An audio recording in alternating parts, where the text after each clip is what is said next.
Final farewells today to Jacqueline Kennedy Onassis. Coming up next at noon, a funeral mass for Mrs. Onassis is held here in New York. Both of her children deliver emotional tributes to their mother, and Senator Ted Kennedy delivers the eulogy. The body of Mrs. Onassis is now being flown to Washington for burial at Arlington National Cemetery. We will get the latest from Channel 2's Tony Guida at Arlington, all coming up next on Channel 2 News at noon.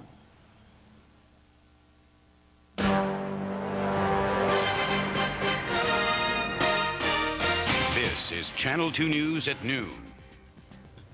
The body of Jacqueline Kennedy Onassis is carried out of her Fifth Avenue apartment building en route to a funeral mass on Park Avenue. Shortly after her casket was placed in a hearse, her children, John F. Kennedy Jr. and Caroline Kennedy, leave the building to attend their mother's funeral, along with her longtime companion, Maurice Templesman.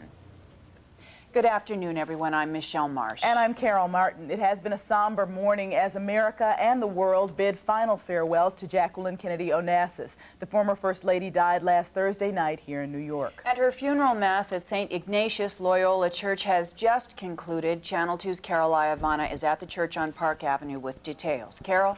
That's right, Michelle. The service ended just a short time ago. It was a service that resembled in many ways the funeral mass for President Kennedy and Senator Robert Kennedy in terms of the scripture and the music that was chosen. It was simple, spiritual, and serene, but most of all, it was a heartfelt goodbye.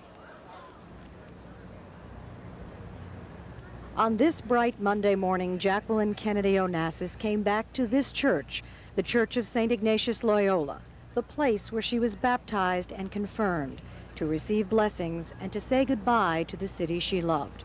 Her son, John Kennedy Jr., and her daughter, Caroline, following her casket into the church, which was already filled with family and friends. First Lady Hillary Clinton, her sister Lee Radziwill, political dignitaries like Matilda Cuomo, and Mayor Giuliani and his wife, and so many Kennedy faces. Faces we have seen so many other times in mourning. Senator Ted Kennedy, Ethel Kennedy, Eunice Shriver and her husband Sergeant Shriver, and Congressman Joseph Kennedy. Both of her children, John Kennedy Jr. and Caroline, speaking at the service. John Kennedy Jr. speaking of how they came to choose the scriptures they picked. Three things came to mind over and over again and ultimately dictated our selections. They were her love of words, the bonds of home and family, and her spirit of adventure. And her daughter Caroline reading one of her favorite poems by Edna St. Vincent Millay. The wind in the ash tree sounds like surf on the shore at Truro. I will shut my eyes. Hush, be still with your silly bleating sheep on Shillingstone Hill. They said, come along. They said, leave your pebbles on the sand and come along. It's long after sunset. The mosquitoes will be thick in the pine woods along by Long Nook. The winds died down. They said, leave your pebbles on the sand and your shells too, and come along. We'll find you another beach, like the beach at Truro. Let me listen to the wind in the ash. It sounds like surf. The task of eulogizing Jacqueline Kennedy Onassis fell to Senator Ted Kennedy. She was always there for our family in her special way. She was a blessing to us and to the nation, and a lesson to the world on how to do things right, how to be a mother, how to appreciate history, how to be courageous.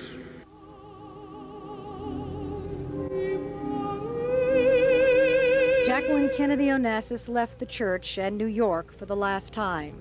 She goes to a family taken from her, her husband and two children waiting for her in Arlington National Cemetery.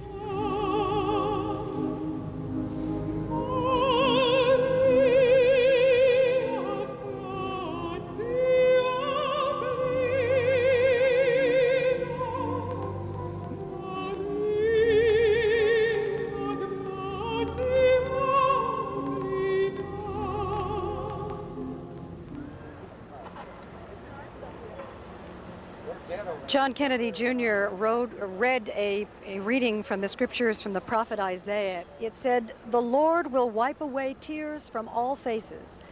When the tears are gone, this family will have so many sweet memories. Channel 2 News is live at St. Ignatius Loyola Church on Park Avenue. I'm Carol Iovanna. Back to Carol and Michelle. Thank you, Carol.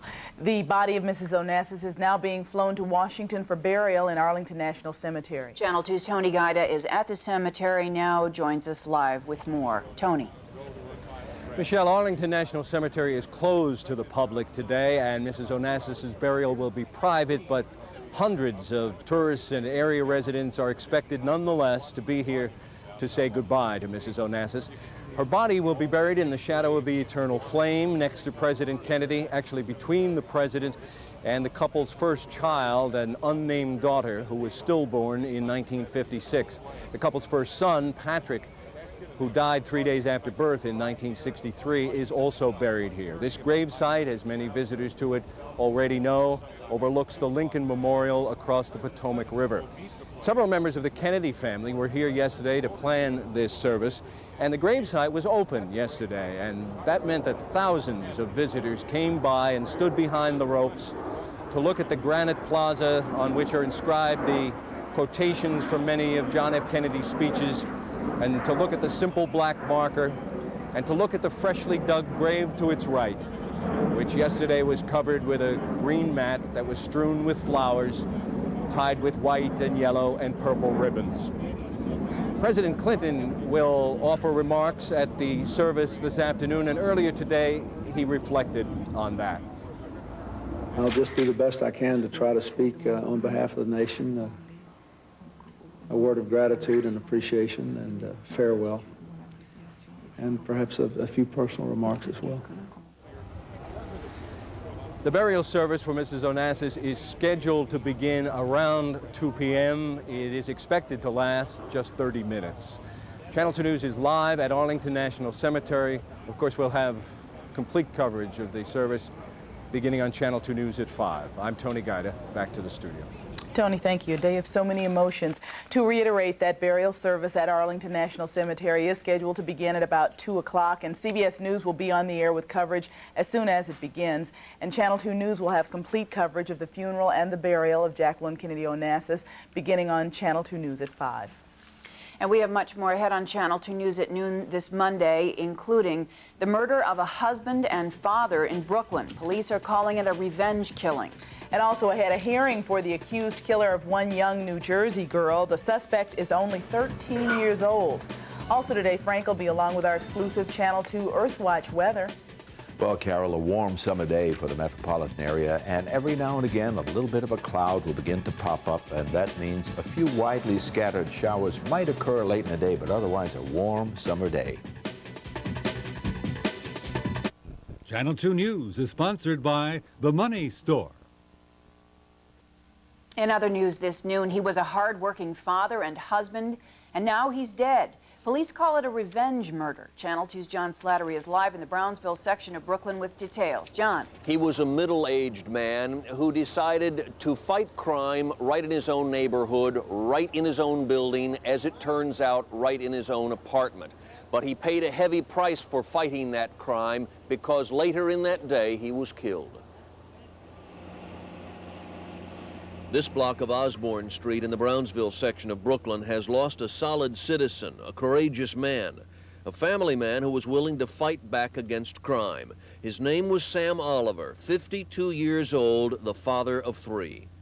It was 4:30 Saturday morning. Sam Oliver was returning home from his night shift job in Long Island City when he was suddenly jumped by a group of thugs. They put a gun on his back and told him to go up the stairs. And they said to lay down on the floor, and they took his money. They put a hat on his face, and they took his money and his chain, and he had a chance to take the guy's gun away, and then they ran out. So he confronted them and actually disarmed them of the gun. Police say the gun Osborne took from the 3 robbers was a powerful MAC-10 machine pistol, which he then turned in to police. He had a lot of guts to confront these men because he was a very nice man. He would never try to attack nobody. So it was amazing that he had a chance to take the gun away from the guy. Then, some 8 hours later, say police, the trio of bad guys apparently took revenge on Oliver, waiting outside his apartment in broad daylight, shooting him with a .45 caliber pistol. He stepped out the door, and I just heard 2 shots, and I thought it was firecrackers. And when I stepped out, I was gonna tell the kids to get out. I thought it was firecrackers, and when I seen his body laying there, I was just in shock. I couldn't believe it. I thought he was just hurt.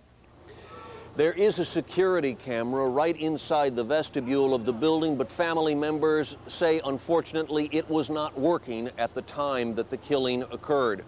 All police will say right now is that they are pursuing a very strong lead.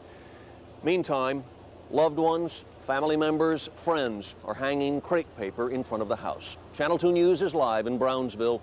I'm John Slattery. All right, John, a child accused of killing another child. That is the case in Newark, New Jersey this noon, where a 13-year-old boy now heads to court charged with a toddler's terrible death. The body of little Chanel Davis was found last Friday. She'd been stuffed in a plastic bag under the stairs of a Newark apartment building. The teenager charged with her killing is in family court today for a detention hearing. The boy, whose name is not being released because of his age, became a suspect after he gave police little Chanel's skirt. It appears that she died of asphyxiation. Autopsy results are expected today. Also today, convicted killer Joel Rifkin back in court, this time in the Bronx, answering questions about a 23-year-old woman's murder 2 years ago. Her name, Jenny Soto, and her body washed up on the banks of the Harlem River. Police say she is one of Rifkin's victims. The 34-year-old Long Island landscaper admits to killing 18 women. He was convicted of 1 murder earlier this month. Bronx prosecutors say it'll be some time before he's tried in the Soto case. New York City Schools Chancellor Ramon Cortinas says he is shocked by the lack of learning going on in some schools. Cortinas has released a list now of 100 schools he says are performing poorly and are in danger of being taken over by his office. Now that's in addition to 6 schools he's already scheduled for takeover in December. And still coming up this Monday noon, Hillary Rodham Clinton for president. We'll tell you about a report that she'll run for her husband's job. And also one of your favorite soap opera stars joins us live, Peter Bergman of The Young and the Restless, when Channel 2 News at Noon continues.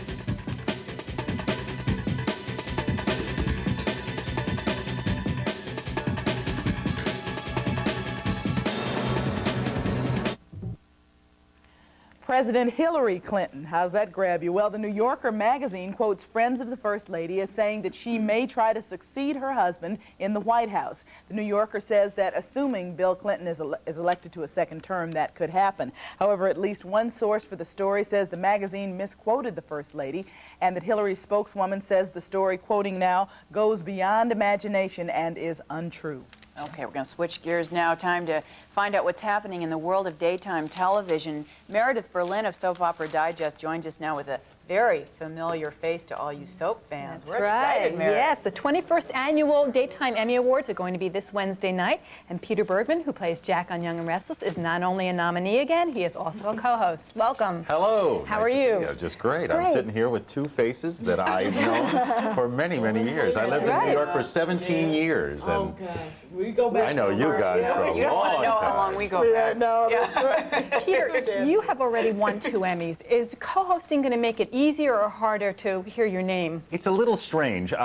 There's a quiet dignity in sitting holding your wife's hand in the audience, waiting for your category to come up. And I'll miss that. I will get to sit with Mary Ellen when the award is my award is announced, but it'll be kind of strange not being there with everyone else, with the rank and file. So you might be perhaps a little bit more nervous co-hosting than you ordinarily would be? Yeah, maybe. More nervous than the other 2 guys. You're up against some very good guys in your category of outstanding actor. Have you seen any of their work? I see their work all the time. Yeah, I'm one of the handful of actors who actually watch some of the other shows, and I'm up against some daunting competition. These guys are very good. Now, once you are nominated, you submit tapes to the Blue Ribbon panel of your work. Can you tell us a little about the work that you submitted for them to look at? The 2 tapes I sent in, one is Jack slicing Jill up into little pieces and then sprinkling her around the living room verbally, and the other is Jack after a woman came to visit him who brought with her child who was holding his son's heart. who has his son's heart. And it tore him apart, and he had what amounts to a nervous breakdown. Right. And I have that tape as well. You are co-hosting Susan Lucci this year, and you've obviously worked with her when you were Cliff on All My Children. Have you done some rehearsals together? No, we actually get to see each other for the first time today.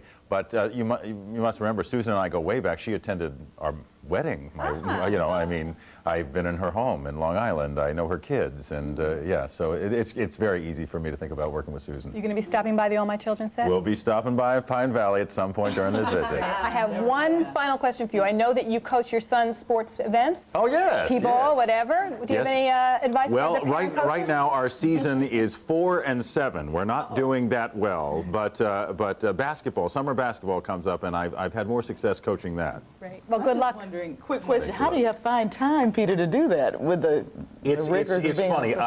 My schedule at Young and the Restless is different than it was at All My Children. I'm out usually in enough time to coach, and those are my priorities anyway. That's, yeah, I got you. Good okay. priorities. Good priorities. And good luck. Thank you very much. Thank you very much. Great to have you on here. All right. Nice to have you in the studio with us. You bet it is. Still ahead this Monday noon, the battle over secondhand smoke. A giant tobacco company fights back. And how about this fantastic weather, but how long will it last? We'll have Frank's forecast when Channel 2 News at noon continues.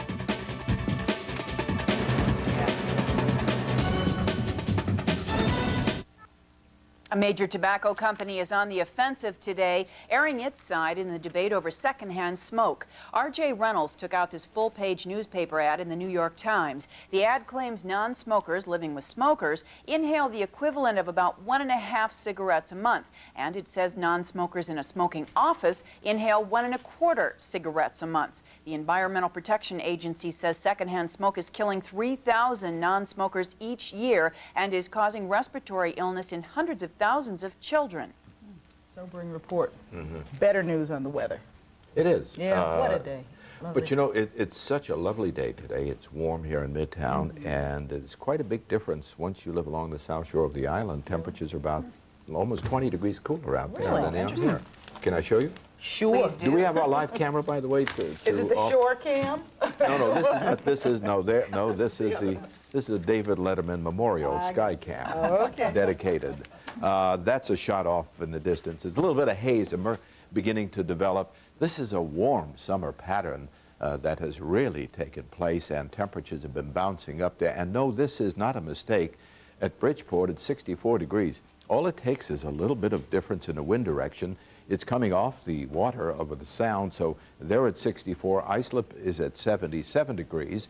And right here in Midtown, it's up to 83. And if you go back into central New Jersey, it's already in the mid-80s. So the range in temperature today will be from close to 70 degrees along the shore of the island and Connecticut, as high as close to 90 degrees in the interior. Not much of a change expected during the day as the warm air continues, except for some widely scattered little showers that are going to begin to pop up. There's a weak cool front that's trying to work its way down, and that will result in a few widely scattered showers by this evening and later tonight. But that's about it. As the clouds come by, maybe a little scattered shower or two, and not much of a change in temperature. What we expect for today in Midtown is in the mid to upper 80s, a lot warmer in the interior sections and a lot cooler as you go out to the shore. Tonight, those scattered showers will develop and they'll be widely dispersed, so most of you folks will not get to see much of it, but temperatures will just cool off a little bit, getting down into the mid-50s right here in town, low 50s in the suburbs. And for the next couple of days, a summer-like pattern as some weak cool fronts move through, and every time one does, we'll get a scattered shower or even a thunder shower late in the day today, again late Wednesday and Thursday, and temperatures will average just slightly below normal for this time of the season, but summer is here. That it is. Thank you, Frank. And we have more now on the day's top story, that being the final farewell to a former First Lady. Jacqueline Kennedy Onassis' body is now headed to Arlington National Cemetery. Her emotional funeral took place earlier this morning with her friends and family, remembering her here in Manhattan as a woman with a great spirit of adventure and a love for her family. The funeral mass, held at a Park Avenue church, lasted 80 minutes with John Kennedy Jr., Caroline Kennedy Schlossberg, and Senator Edward Kennedy speaking. 1,000 people attended and more stood out outside. Mrs. Onassis died of cancer last Thursday. And CBS News will have coverage for you of the burial of Mrs. Onassis at Arlington National Cemetery beginning at approximately 2 o'clock this afternoon. And that's going to wrap up Channel 2 News this noon. Thank you for joining us. I'm Michele Marsh. And I'm Carol Martin. Again, to remind you, coming up at 5 on Channel 2 News, a last goodbye to Mrs. Kennedy Onassis as she's laid to rest in Arlington National Cemetery. The elegant and gracious former First Lady will be buried, as we said, about 2 this afternoon, and Channel 2's Tony Guida will be there live to bring you details of the private event. We'll see you later.